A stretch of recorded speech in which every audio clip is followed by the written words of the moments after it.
Hi, boys and girls. I'm glad you chose this art lesson to work on. We're going to learn about how to draw people in poses. And I also hope you had a really nice vacation. I've really been missing you, and I'm just really happy to hear that some of you have been watching my videos. This is my way of saying hi, and I can't wait to see you again soon, I hope.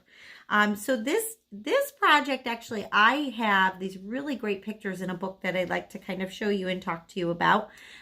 Drawing a person there's so many ways to do it.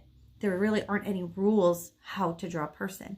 But drawing a person from a pose means that you are looking at someone else, or you are looking at yourself in a mirror if you don't have someone that you can look at. Okay, so this project's going to require you to have another person that you are looking at, or a mirror, and you are looking at yourself and your reflection in that mirror. Okay, you're going to need a piece of paper.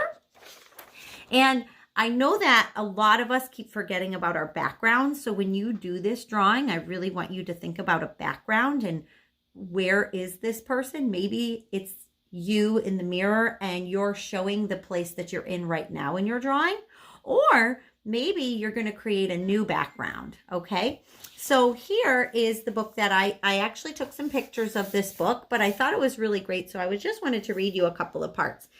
This is called Drawing People with Poses. Okay, and this is from one of my art books, which I really hope you remember. We have these in the art room. We've looked at them a bunch of times.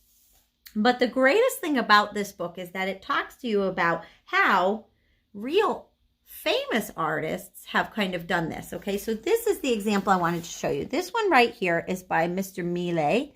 And Mr. Millet was a famous French painter. And he was one of the first postmodern artists. It's pretty cool. He painted in the 1800s. But this is his painting. This is his sketch before he painted it. So I think it's a really cool thing to look at, and I hope you take some time to look closely at it. I did take a photograph of this and uploaded it with this lesson. Make sure you look closely at it. So if you look at it, you'll notice how he sketched it with pencil first. And he didn't make these people, he didn't make them standing up straight.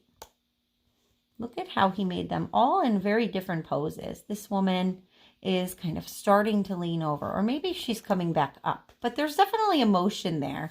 These two are in a very uncomfortable position where they're bent over all the way, and they're planting seeds in the ground. So maybe it's hot out, maybe they're tired. There's definitely some action going on there. But when you do this in real life, you might not see someone in this position, right? So this is an example from a student. So just like you, the same age as you, they drew a person sitting in a chair. You see? The question is, did this person have that hat on?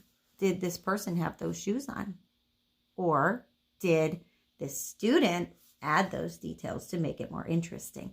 So one of the best things you can do when you draw a person is you have to really look closely at them. I'm not going to show you how to do that in this project. I want to see what you can come up with. And if you take your time and you look closely at that person, then you're going to be able to draw some really amazing pictures from observation. And drawing from observation means you're looking at something and it's right in front of you. Okay, so one thing to keep in mind is the question might be, hey, Mrs. Vining, where do I start? How do I start drawing a person? I don't know. If the person is looking away from you, like this student sketch, then it might actually be a little easier than a person looking at you from straight on. You don't need to draw a person's face. This artwork isn't about their face and making their face perfect like a portrait would be. This is about trying to get a person drawn just like this, right? And the advice would be to start at the top. Start at your head.